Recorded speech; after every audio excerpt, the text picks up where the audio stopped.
my scrappy friends, welcome to my channel. Today I have a get it scrapped video or layout for you. The theme that I am using as my inspiration is that dipped look that you see in decor and around the community, the crafting community. So I wanted to do something that was similar to that, and I actually tried this twice, which is not really like me to have to redo something, but it just didn't turn out the first time. So I just took some paint and I used some different variants of color, and then I sprayed it with water because I wanted it to have that dip look. I wanted it to look messy a little bit, like in confines. I wanted it to have that drippy look.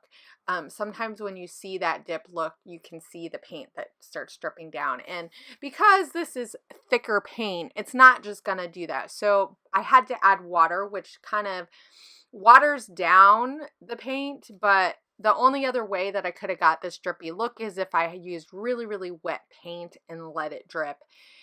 But I don't know. I just didn't want to do it that way. So I painted it. And then now I'm also, for that dip look, I'm going to take this thicker, and this is like a brassy copper color, and I'm going to take just washi tape. Works really awesome to use as a separation, and I'm going to paint them. I'm going to need to do quite a few layers because this is a metallic color. So I feel like that really shines through. So you just really need to use, now I could have used gesso first, that might have helped.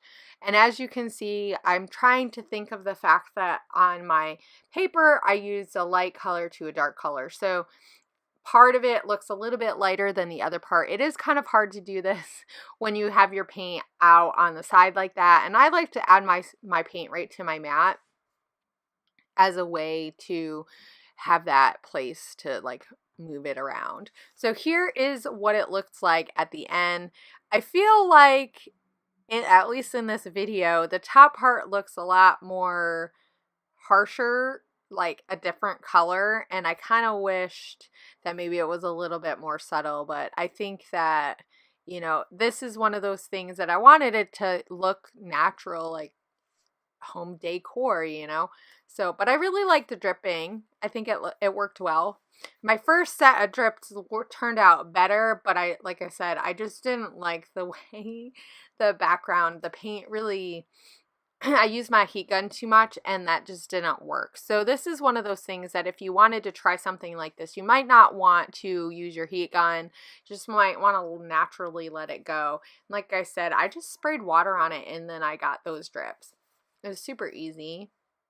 You just have to be careful, and you only tip it enough till you get your drips where you want them. Otherwise, they fall off the page, as you can see.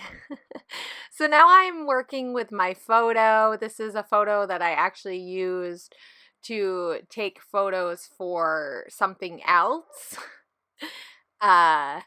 And which I do. I don't know if a lot of you guys realize, but lately, especially, I've been doing a lot more staging photos as part of what I'm doing.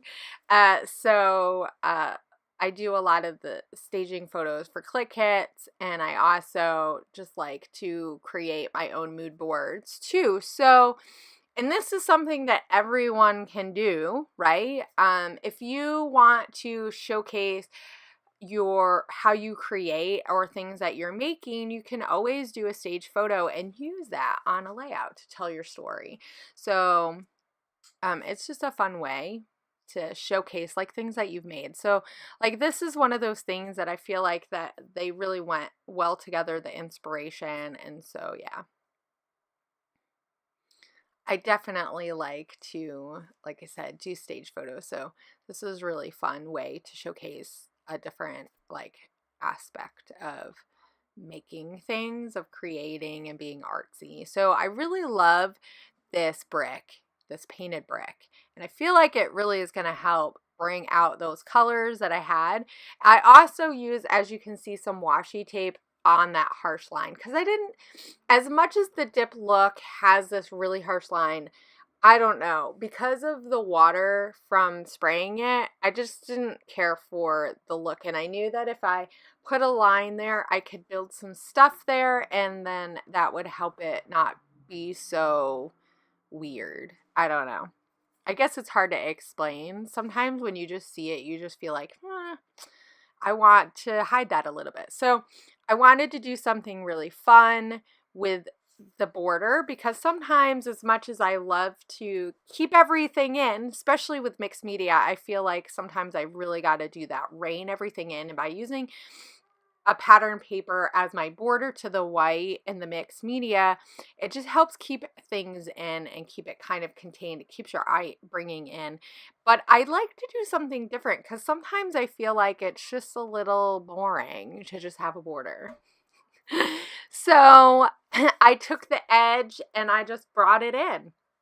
So you get a little bit more of that white, and I use some staples so it brings in some of that texture.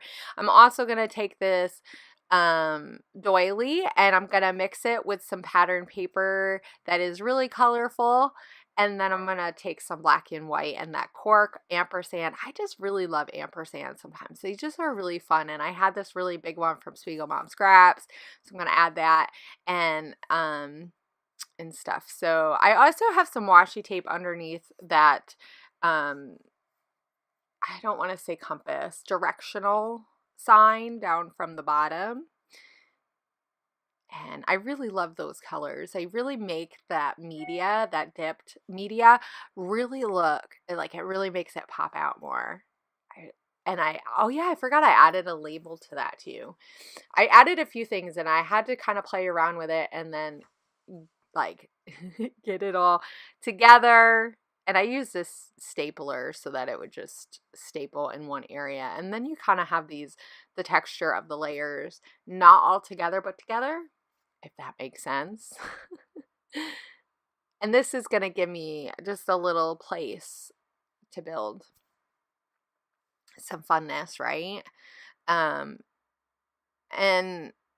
so here I decided to put, so this is also what I was talking about. So by adding that washi tape to that line, now I can use those thickers there, and it really masks the mistakes that I made, but highlights some of the awesome parts, which is the little bit of drippiness that you see. So you can still see that area, but it doesn't make it seem so messy, if that makes sense. Because there's something there that isn't messy, or that is more grounded. So I really like how this turned out. I really like that copper and that blue. It just really pops. Just wait till you see the close-ups. You're gonna, it's so much fun. So now I'm just gonna finish putting these on, and I'm gonna start building some more stuff for layers, because that is, what I like to do. And I'm trying to create some interest down where I have my photo. I don't really have that much as far as layers right now underneath my photo. So I am just kind of trying to figure out what do I want to add? How much do I want to add? What areas do I want to do embellishing? What elements are going to match that theme. So this is the one thing that I love about Get It Scrapped, is that there's tons of inspiration and theme and themes, but not so themes like, here's a vacation, let's get vacation. I mean, we do have some of that.